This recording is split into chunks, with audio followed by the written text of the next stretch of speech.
everyone, it's Rita with Everything Homemade, and in this video I thought it would be really important to show you how to transplant watermelon. As Grace and I were transplanting, it kind of came across me that I don't really have a video on watermelons nor how to transplant them. The key to transplanting them is to never ever disturb their roots. Now you may think cucumber roots are really sensitive to touch and change.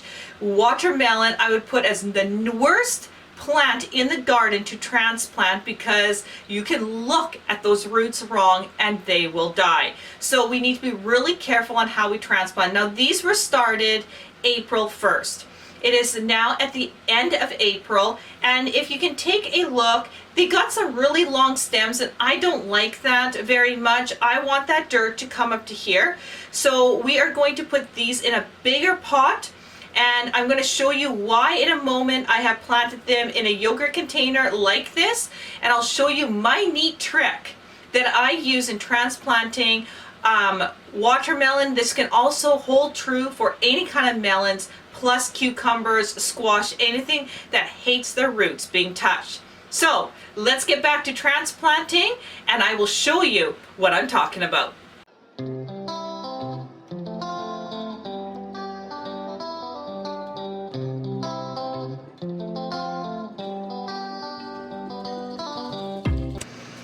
First of all, let's talk about this container. So this is just a 500 milliliter yogurt container.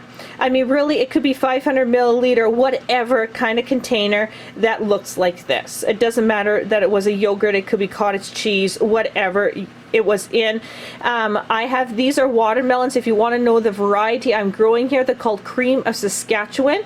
In this particular variety, I have more here growing. I have midget melon, and I have one other, oh, and sweet Siberian. So these are about 65 day to 70 day watermelons and cantaloupe. So they're really good for short zones like mine's zone 2, and I really hope that I can add these to my website for next year for seeds for sale. So talking about the website, definitely go to everything-homemade.com. We have all our products there. Once again, we're using this yogurt container. So what I did was, this is a yogurt container that hasn't been manipulated. So what I've done was flipped over the container and took a knife and cut this bottom out, as you can see here. Okay, so that's how it's planted in. The reason behind this method of mine is that when it reaches this stage, all I have to do is hold it up and pop the lid off. So let me demonstrate. So I'm going to just gently take my fingers here and move my container around and get my fingers nestled here so I have some support, okay, and the plant some support. I flip it over, and then what I'm going to do is just very carefully remove this lid, and you can see the roots. So I'm going to just put this back on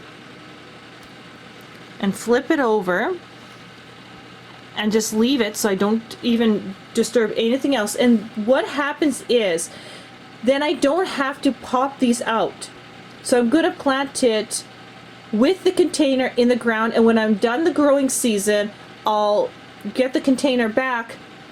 But then when the roots are exposed, they can continue growing in a larger container. Now take a look. This originally here is just like one of those ice cream pails. So it would look like this. Again, same idea. What we're going to do is we put the lid on, we flip it over, and we cut the bottom out. So what we're going to do, I'm just going to grab a different pot here just to show you.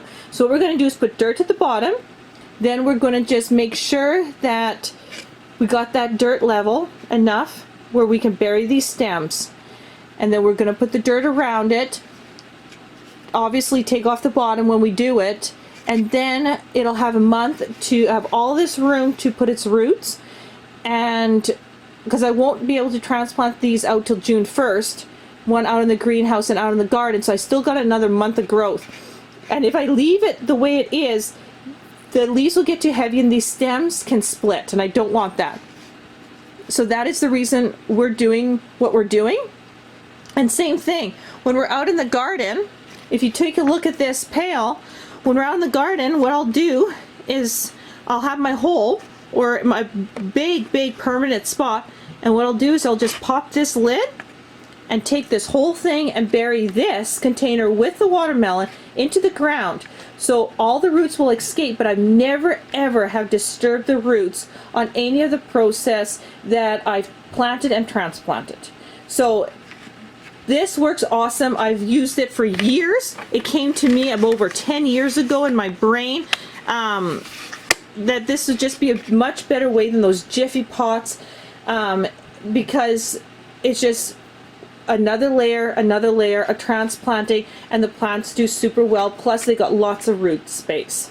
So Grace, are you ready to plant a watermelon, some watermelons in? Yes. Okay, let's do it. So the very first thing Grace is going to do is just put a thin layer of dirt at the bottom. Now we're using a mixture of our own dirt with a little bit of peat moss just to lighten it up a little bit. And so we're just going to put a light layer, very thin layer on there. Now what we're going to do is, remember I already removed this lid, so I'm just going to tip this container again, and I'm just going to gently, very carefully remove the lid, and then what I'm going to do is just put the plant right down, just like that. And obviously I'm going to take the popsicle stick out, because what we're going to do is transfer that popsicle stick here, right? Because we have 3 different varieties, so we don't want to mess up on our varieties. And now Grace is going to fill up the pail.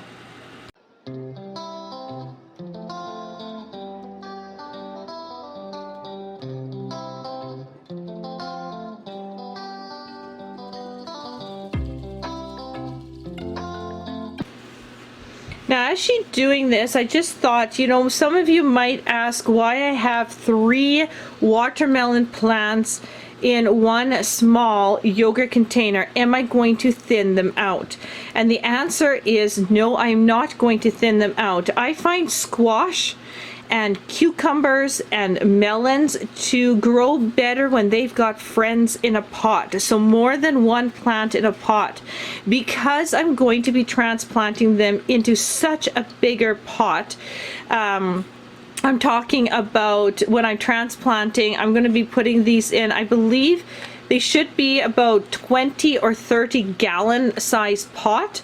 They will have tons of room in there, so I'm not worried about root space at all, but they do well when they're planted together.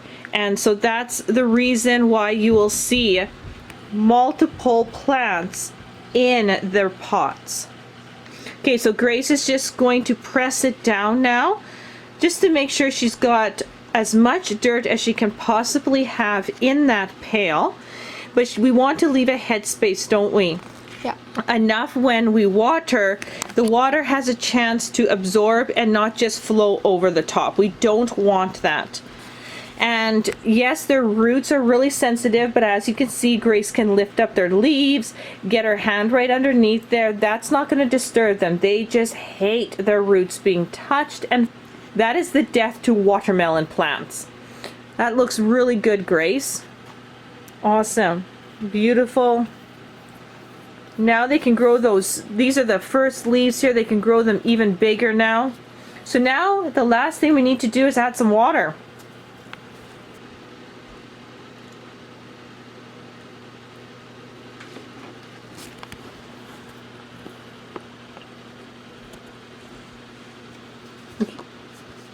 You can actually see the water seeping down into the lower part of the pail. You can see it right there. And right there. Just a little bit more, Grace, and that should be good.